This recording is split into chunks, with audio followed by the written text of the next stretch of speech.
ದಿನದ ಧರಣಿ ಸತ್ಯಾಗ್ರಹದಲ್ಲಿ ಕರ್ನಾಟಕ ರಾಜ್ಯ ಕೃಷಿ ಸಮಾಜದ ಅಧ್ಯಕ್ಷಣಿ, ಪ್ರಗತಿಪರ ಹೋರಾಟಗಾರನಿ ಶ್ರೀಮತಿ ಮಾಣಿಕ್ಯ ಚಿಲ್ಲೂರ್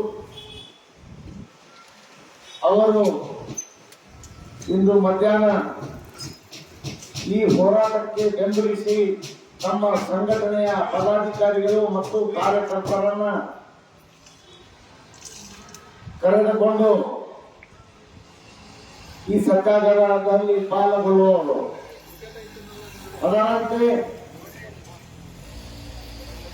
ಶಿರಸಂಗಿ ಕಾಳಿಕಾ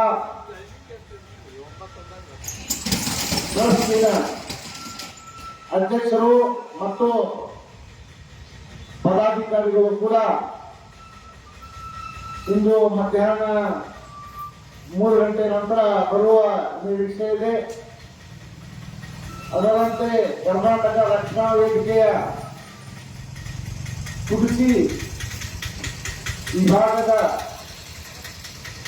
ಅಧ್ಯಕ್ಷರು ಮತ್ತು ರಕ್ಷಣಾ ವೇದಿಕೆಯ ಬೆಳಗಾವಿ ಜಿಲ್ಲಾ ಪದಾಧಿಕಾರಿಗಳು ಕೂಡ ಇವತ್ತ ಸಾಯಂಕಾಲ 5 ಗಂಟೆಗೆ ಅವರು ಕೂಡ ಈ ಧರಣಿ ಸತ್ಯಾಗ್ರಹದಲ್ಲಿ ಪಾಲ್ಗೊಂಡು ತಮ್ಮ ಬೆಂಬಲವನ್ನು ತೋರಿಸಲಿದ್ದಾರೆ. ಬಂಧುಗಳೇ, ತಾವುಗಳು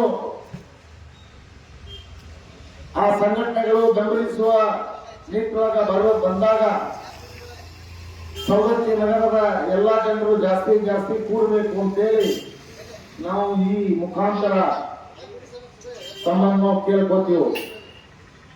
ಈ 3ನೇ ದಿನದ ಸತ್ಯಾಗ್ರಹದಲ್ಲಿ ನಿರಂತರ ಕಳೆದ 2 ದಿನಗಳಿಂದ ಸವದತ್ತಿ ನಗರದ ಎಲ್ಲ ಮಹಾಜನರು ಕೂಡ ಬೆಂಬಲ ನೀಡಿದ್ದಾರೆ. ಅದಕ್ಕೆ ಹೋರಾಟ ಸಮಿತಿಯ ಪರವಾಗಿ ತಮ್ಮನ್ನ ಅನಂತ ಧನ್ಯವಾದಗಳನ್ನು ಹೇಳ್ತೀನಿ. ಜೈ ಹಿಂದ್.